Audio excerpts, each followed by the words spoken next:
Assalamualaikum warahmatullahi wabarakatuh. Tujuan saya buat video ini adalah tugasan diberikan oleh Puan. Tajuk yang kami dapat adalah Task Post Office Protokol 3. Kami daripada kelas DT 3B dan 3C. Nama saya Yusuf Fazrul Syarif bin Muhammad Lawi, 04 DT 18F1128.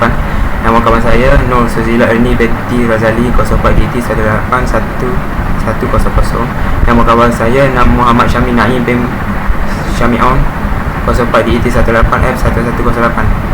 Pensyarah kami iaitu Puan Syalani binti Syari.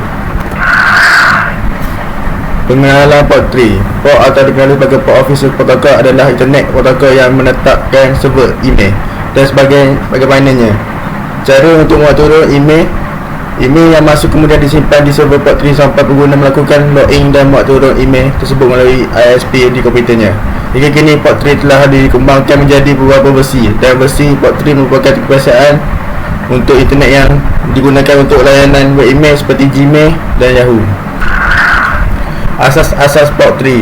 Yang pertama, asas, iaitu membaca surat untuk dimuat turun terlebih dahulu. Yang kedua, auto, pengguna tidak dapat mengatur email dalam peti email dan pelayan email. Yang ketiga, folder, iaitu pengguna tidak boleh membuat, memadam atau menamakan semula peti email pada pelayan email.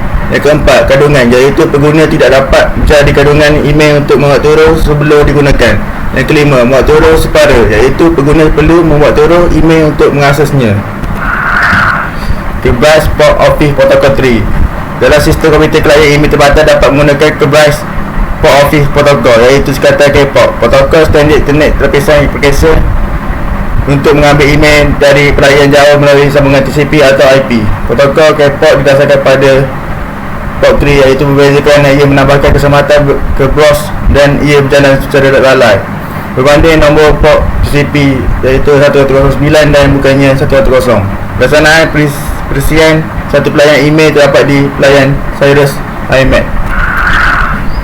Fungsi Port 3, Post Office Protocol 3. Yang pertama, protokol komunikasi untuk menarik atau muat turun email dari email server. Yang kedua, menggunakan TCP, Transmission Control Protocol. Yang ketiga, hanya muat turun email yang ada di folder import, tidak melakukan sinkronisasi semua folder. Yang keempat, secara default tidak ada salinan email yang ditinggal di server kecuali kita mengaturkannya. TCP port 110, default not encrypted port. Yang kedua, 995 secure port. Cara kerja Post Office Protocol. Port 3 menggunakan kaedah protokol TCP atau IP untuk sambungan perangkaian dan bekerja dengan Simple Mail Transfer Protocol, iaitu singkatan SMTP untuk komunikasi hujung ke hujung, di mana Port 3 menarik pesan dan SMTP menurunnya ke server. Pada 2012, protokol pejabat pun berada dalam versi ketiganya yang dikenal sebagai Port 3 dan umumnya digunakan di bahagian besar seni bina komunikasi klien atau servis email port. Kelebihan menggunakan Port 3. 1. Ketika email sudah muat turun melalui aplikasi local mail di komputer, tidak perlu berhubung ke internet apabila ingin membukanya kembali. 2. Kebanyakan tidak ada ukuran limit untuk email yang dikirim dan diterima. 3. Dapat membuka file attachment dengan cepat. 4. Tidak ada ukuran maksimal untuk mailbox kecuali hard disk komputer penuh. Kekurangan menggunakan Port 3. 1. Jika JavaScript pada email reader diaktifkan, email phishing dengan embed JavaScript dapat terbaca di email. 2. Semua pesan akan disimpan di komputer. Hal ini dapat mengurangi space pada hard disk komputer. 3. Semua file attachment muat turun dan disimpan dalam komputer. Kerananya, potensi komputer dijangkiti virus dari email lebih besar. 4. Folder email terkadang hilang. Jika ini yang terjadi, upaya restore cukup sulit dilakukan. Kesimpulannya, ini bergantung pada keadaan dan keperluan kita sekarang, kerana setiap protokol mempunyai kelebihan dan kekurangannya sendiri.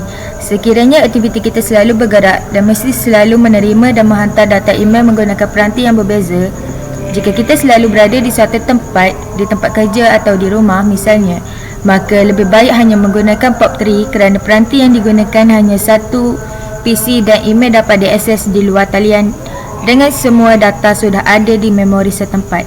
Selain itu, kita juga dapat menjaga keamanan data dari spam dan sebarang virus yang berisiko. Sehubungan itu juga, kita dapat menghubungkan email dengan domain yang berbeza dan mempermudah user akses. Sekian, terima kasih. Assalamualaikum.